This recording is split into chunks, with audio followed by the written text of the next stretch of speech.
再講講，因為今日咧4月23號嚇，咁即係其實咧即係伊朗戰爭都係第55日啦，海上封鎖係11日，咁但美國談判日期咧就係依然冇定嘅。其實最新咧，阿 Trump 就下令咗要擊沉呢個布嚟嘅船隻啊，無論大細。點睇咧？到底係打定係唔打？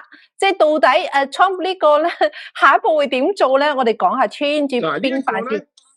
我要講一啲嘢咧，就我唔會係單純唱好嘅。我認為 Donald Trump 咧而家受嘅壓力同埋佢承擔嘅風險係非常之大，唔係喺戰場上失利嘅，因為伊朗咧根本就冇得打嘅。你諗下，2月28日已經俾人哋斬首，即係話如果我哋將呢個時間去用一個例子去說明咧，就即係1950年韓戰爆發之後，中國共產黨嘅毛劉周朱全部死晒，然後彭德懷又死埋，中央軍委嘅人又死晒，政治局常委又全部死晒。而家伊朗就等於咁樣，如果咁樣點樣打落去咧？冇得打落去噶嘛。但係點解我都咁擔心咧？因為美國可以喺軍事上贏，而喺後邊輸嘛。你諗下，美國嘅關稅戰係所向無敵噶，但係美國嘅最高法院可以話政府輸咗，要將啲錢退翻出嚟噶嘛，係咪啊？美國有一個叫做民主黨啊嘛，美國嘅民主黨咧，當政府輸咗，伊朗贏咗咧，佢哋就會喺社交媒體嗰度拍手掌噶嘛。咁所以有美國嘅民主黨，有美國嘅 CNN， 有英國、法國呢啲意大利呢啲歐盟同埋北約嗰啲成員國，成班喺入邊拉住，咁樣呢個就係美國最大嘅困難咯。咁所以要打呢一樣嘢咧，就要用少少智慧去做一啲疑兵，要呃埋嗰啲人。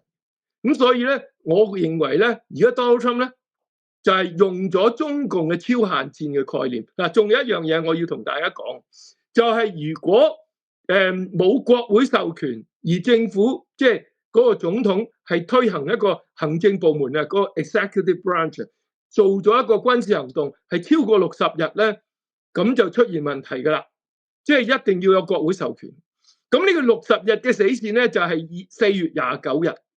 咁所以咧，美國就唔可以一鋪萬係咁打嘅，佢所以咪要提出停火咯。但係佢呢個停火咧係俾你有個選項咧，你要跪低啊嘛。咁但係伊朗唔肯跪低啊嘛。咁所以咧佢就要隱藏一個反封鎖，即係全球封鎖嘅呢招絕招，而家喺伊朗冇準備之下使出嚟咯。咁而另外一樣嘢咧就係最新呢個啦。嗱，我唔係同你打，我停火仍然有效。不過咧，我哋會用軍事行動，用武力襲擊所有伊朗嘅船隻。呢個就係最新嘅發展啦。即係嗱，伊朗嘅海軍咧159隻戰艦咧已經沉晒落水底㗎啦。但係你整一隻炮艇出嚟啊，係一個肩攜式嘅導彈啊，都可以射落一隻商船嘅機房或者倉庫㗎嘛。咁所以伊朗呢啲係索馬里式嘅海盜。佢係咁樣用一個所謂叫做不對稱戰爭去破壞呢個波斯灣嘅航運啊嘛。